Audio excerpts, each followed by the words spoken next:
Hello, dear viewers. As a minister of the gospel of Jesus Christ, I have a few things that I would like to share with us concerning the approach of believers in Christ towards the situation or the things that are prevailing in the world today. We have a way of overcoming all these things because we have the Master himself with us. Jesus said in Matthew chapter 5 verse 9, "Blessed are the peacemakers, for they shall be called the children of God." Now, this is something for us to consider. Sometimes when people hear a preacher talk about what politicians ought to do, they begin to think he has no right pointing out what should be happening through those elected officials to lead the people with justice. Then you wonder, what did Jesus Christ come to do here on the face of the earth? Jesus came to show us the best way to live on earth with one another. He came to reveal what the kingdom of God in heaven is like. And he wanted us to be transformed into men and women representing God on this earth. Now, even though the Western civilizations have almost long forgotten the teachings and practices of true Christianity, the other nations of the world are controlled by dictators and corrupt people who impose themselves on their own people as lifetime leaders with exactly the same class issue. See, a lifetime president is no different from a dictator. He is a dictator. Civil rule is dictatorship because it's a one-man rule. He makes the laws. He dictates to people how he wants to run his country. That is dictatorship. And as Christian believers, we are supposed to say, no, it shouldn't be so. Because we are all born equal in the eyes of God. And if we're going to respect our leader that is raised above his people as a leader, he must be a man or a woman that leads the correct way, not imposing tyranny on people. So many of the Western nations have long forgotten what the true teachings and practices of true Christianity is. But they will argue out and tell you don't know what you're talking about. While it is clear in the Bible, you look at how things are happening in the world today through the civilization of the Western nations, and you're asking yourself then, why then do they say they are Christians? I mean, it's only one person who recognizes whether you're a Christian or not. That is Jesus Christ, whom you're supposed to resemble. Now, any true Christian knows from the Bible that God, the creator of mankind, says that all people are created equal in his sight and should be treated the same. And it points out that the poor among all nations should be taken care of. It's no dependency. That is a law that the children of Israel, who are called out of the world to be his own, that is the law he gave them. So the poor amongst us should be given opportunities to make it possible for them to put food on the table for their families. Don't hike up prices to make it hard for people. That is not human justice. It is frustrating other human beings. So God's ways through the believers should be different, because God expects them to carry out his plan for judgments and justice in the earth. That is how Christ expects us to be different from people who do not know who he is. Christ came for the justice of mankind.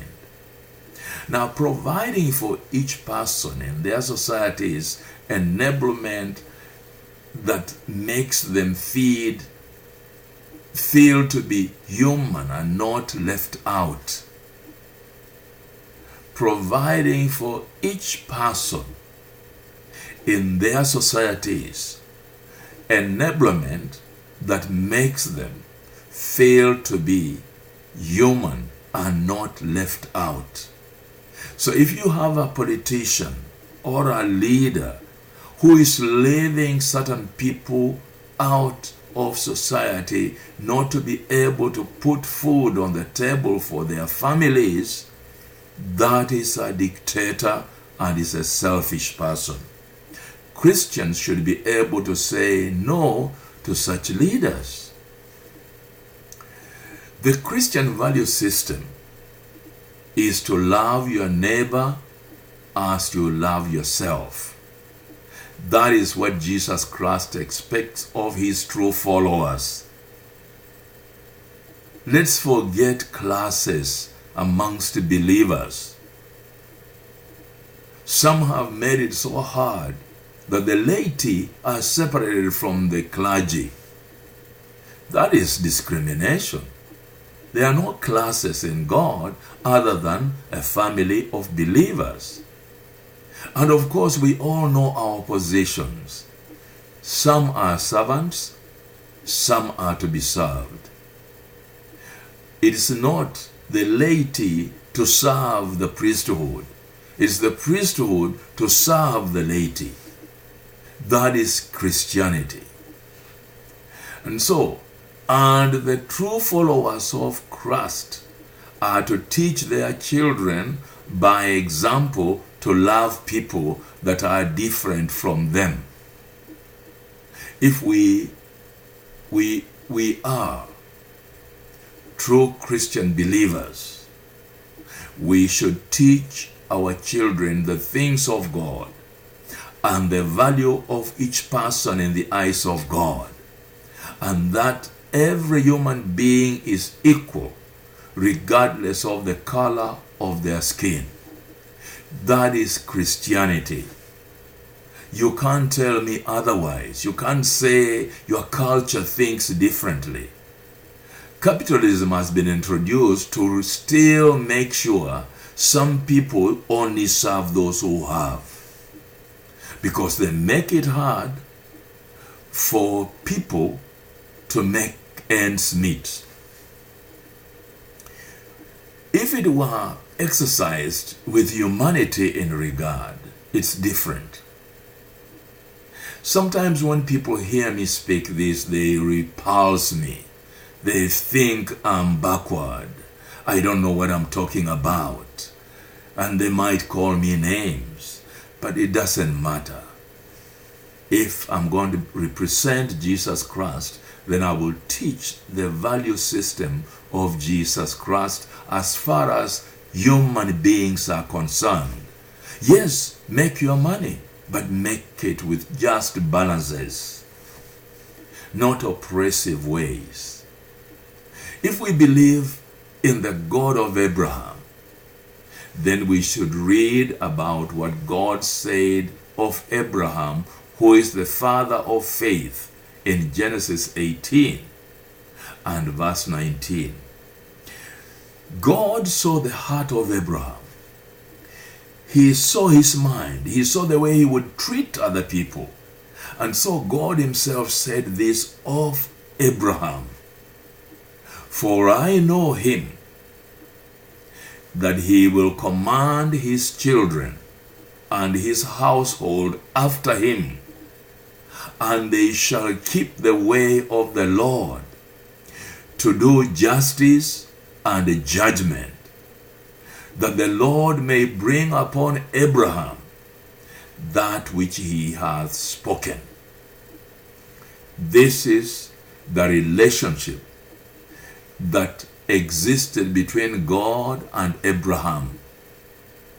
Can God trust you as a Christian believer, or would there be any doubt? See, these are things for us to consider. Let us return to true Christianity. Let us bring soundness in our societies. Let us balance the relationship between men and women, people of different colors. For we all have one thing in common. We have a soul. And that soul came from one source, from God the Creator. That soul does not have a white color, a black color, a yellow color, or any other color you might imagine. It just comes from God as part of God when he breathed the breath of life into man's nostrils. So let us stop lording it over people. Let us stop looking at people as if we are more better. I have heard someone all the time think he knows more than everybody. But when you listen to him speaking, it's like listening to a 20 or a 4-year-old boy, because it's about himself. Christian believers are to represent God's judgments and justice in the earth. We also read in Deuteronomy 33, verse 21, "And he provided the first part for himself, because there in a portion of lawgiver was he seated, and he came with the heads of the people. He executed the justice of the land and his judgments with Israel."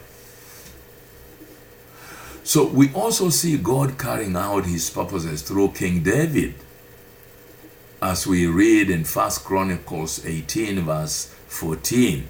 "So David reigned over Israel and executed judgment and justice among all his people." In David's reign as king, there was judgment and justice executed among all people. Why don't we borrow a leaf from these godly people? If we are Christian believers, let's not side with the hypocrites. Let us not side with the dictators, even if it's your own brother. Let us execute judgment and justice in the land. Everybody is equal. We shall all give an account to God. All this happened because David relied on God's counsel, not on those who surrounded him. That's a very important thing to think about. Over the years that I've lived as a minister of the gospel, I have refused to be swayed. I have refused to look at people differently. Now, during the trying moments of Job, we read in Job chapter 16, verse 17, "Not for any injustice in mine hands. Also my prayer is pure, but thou hast failed the judgments of the wicked. Judgment and justice take hold on thee." The psalmist also writes in Psalm 82 verse 3 and Psalm 89 verse 14, "Defend the poor and the fatherless. Do justice to the afflicted and needy. Justice and judgment are the habitations of thy throne. Mercy and truth shall go before thy face. That is what the Lord God expects of those who believe and trust in him. They have bowels of mercy. They do not want to see people around them suffering. They are ready to offer a cup of cold water to those who are thirsty. They do not insult those who do not have anything. That is Christianity. Because we take after our Father in heaven. So don't look at me and think I'm deranged or I don't know what I'm talking about. I'm talking about justice that comes from God and examples of people that led their nations in who were God's children. Thank you. We'll continue with this teaching again. And my prayer is that God will lead you, guide you, teach you, and show you the best way to look at life as a representative of God here on the earth. Bye-bye.